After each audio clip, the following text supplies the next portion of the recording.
ખંભાળિયામાં સગીરાના અપહરણ અને દુષ્કર્મના આરોપીને ગણતરીના કલાકોમાં ઝડપી લેવાયો। ખંભાળિયા પોલીસ સ્ટેશનમાં નોંધાયેલી ફરિયાદ મુજબ જામનગરનો રહેવાસી આરિફ અબ્દુલ શાહ શામદાર એક સગીરાને લગ્નની લાલચ આપી ફોસલાવી અને ભગાડી ગયો હતો। ઘટનાની ગંભીરતાને ધ્યાનમાં રાખી જિલ્લા પોલીસ વડાની સૂચનાથી ખંભાળિયા પોલીસે અલગ અલગ ટીમો બનાવી। સર્વેલન્સ ટીમ અને ટેકનિકલ એનાલિસિસની મદદથી પોલીસે ગણતરીના કલાકોમાં જ આરોપીને દબોચી લીધો, જ્યારે સગીરાને તેના વાલીઓને સોંપવા અને તેની મેડિકલ તપાસ કરાવવાની પ્રક્રિયા હાથ ધરવામાં આવી।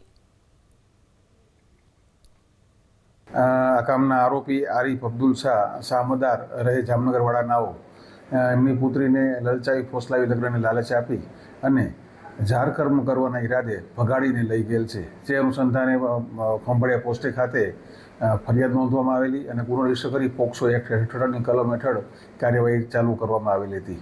આ બાબતે સર્વેલન્સ ટીમ મારફતે અમોએ અલગ અલગ ટીમો બનાવી અને રવાના કરતા આ કામના આરોપી અને ભોગ બનનાર બંનેને ગણતરીના કલાકોની અંદર જ એમને શોધી કાઢી અને એમને પરત અત્રે પોસ્ટે લાવેલ છે અને આ કામમાં આગળની તપાસ ચાલુમાં છે।